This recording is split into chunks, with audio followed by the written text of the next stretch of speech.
Baik, Assalamualaikum warahmatullahi wabarakatuh. Kami dari kelompok 7 akan mempresentasikan hasil diskusi kami, yaitu pembelajaran aktif dan interaktif dalam pembelajaran IPS.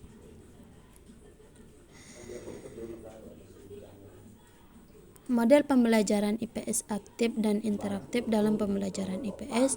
Model ini dapat membantu siswa memahami konsep dengan lebih mendalam, mengembangkan keterampilan berpikir kritis, dan meningkatkan hasil belajar. Dalam model pembelajaran IPS aktif dan interaktif, guru berperan sebagai fasilitator yang membimbing, memotivasi, dan memberikan arahan kepada siswa.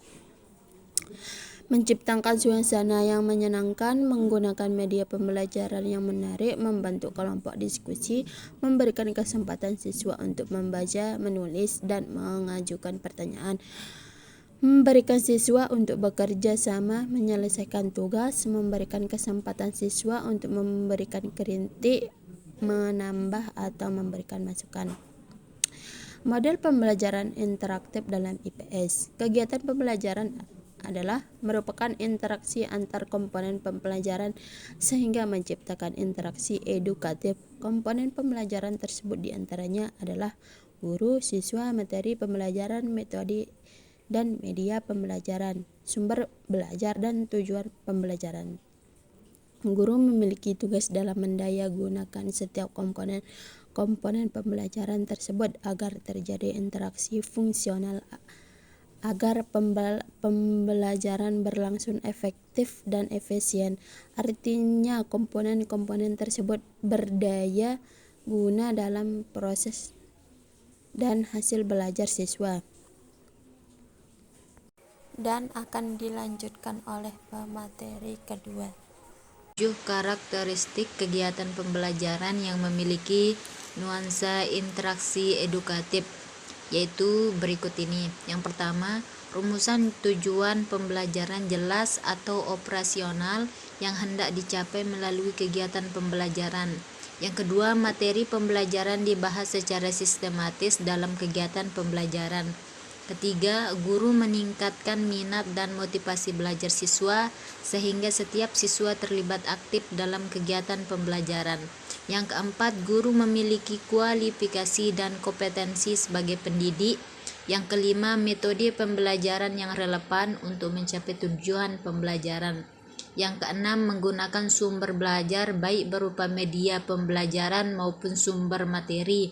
Yang terakhir, yang ketujuh, terjadinya interaksi antar komponen pembelajaran secara optimal. Dan ada juga pembelajaran interaktif. Model pembelajaran interaktif ini disebut juga pendekatan atau pertanyaan siswa. Dengan pembelajaran yang sedang dibahas, kemudian siswa mencari jawabannya. Jawaban atas pertanyaan siswa dijawab oleh siswa. Namun perlu diperhatikan bahwa menjawab pertanyaan tersebut memerlukan proses, yaitu proses pencarian informasi. Artinya, bukan pertanyaan yang dengan segera dapat dijawab oleh siswa. Dan selanjutnya, faktor yang perlu diperhatikan oleh guru agar siswa terlibat aktif dalam kegiatan pembelajaran. Yang pertama, faktor minat dan perhatian. Kedua, faktor motivasi. Ketiga, faktor latar atau konteks. Yang keempat, faktor perbedaan individu. Yang kelima, faktor sosialisasi. Yang keenam, faktor belajar sambil bermain. Yang ketujuh, faktor belajar sambil belajar bekerja. Yang kedelapan, faktor inquiry. Yang kesembilan, faktor memecahkan masalah. Pembelajaran inquiry penting dilaksanakan dalam pembelajaran karena melalui kegiatan pembelajaran ini, siswa dilatih disiplin intelektual dan keterampilan mencari jawaban atas rasa ingin tahu mereka. Rasa ingin tahu merupakan potensi dasar yang dimiliki oleh setiap siswa.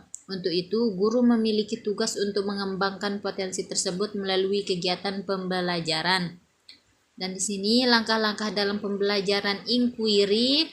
Yang pertama, membina suasana belajar yang responsif, penyajian permasalahan untuk inquiry, pertanyaan siswa, pengumpulan dan pengolahan informasi, dan pengambilan keputusan. Pembelajaran pemecahan masalah atau problem solving. Kegiatan pembelajaran pemecahan masalah ini siswa dihadapkan pada permasalahan yang harus dipecahkan baik secara individual maupun kelompok. Manfaat yang terkandung di dalamnya diantaranya siswa memiliki kemampuan berpikir kritis analitis, siswa memiliki kemampuan berpikir asosiatif koneksitas, kemampuan berpikir aplikatif, berpikir sebab akibat, dan yang terakhir berpikir deduktif. Dan langkah-langkah dalam pembelajaran pemecahan masalah, yang pertama identifikasi masalah, kedua pengembangan alternatif, selanjutnya pengumpulan data, pengujian alternatif, dan yang terakhir pengambilan keputusan.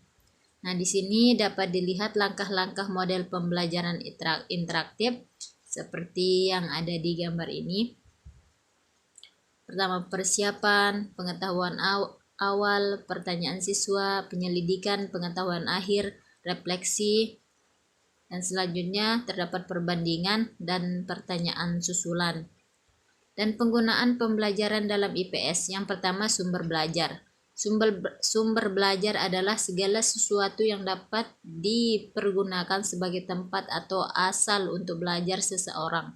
Pemahaman tentang sumber belajar adalah sebagai prasarana atau tempat bagi berlangsungnya kegiatan belajar. Fungsi sumber belajar dalam pembelajaran ada 3, yaitu fungsi sumber belajar bagi kegiatan pembelajaran, yang kedua fungsi sumber belajar bagi siswa, dan yang ketiga fungsi sumber belajar bagi guru. Dan yang terakhir jenis-jenis sumber belajar, yaitu ada 4 macam. Yang pertama dari benda, kedua karya ilmiah, dari manusia itu sendiri, dan yang terakhir lingkungan.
Mungkin akan dilanjutkan oleh pemateri kedua.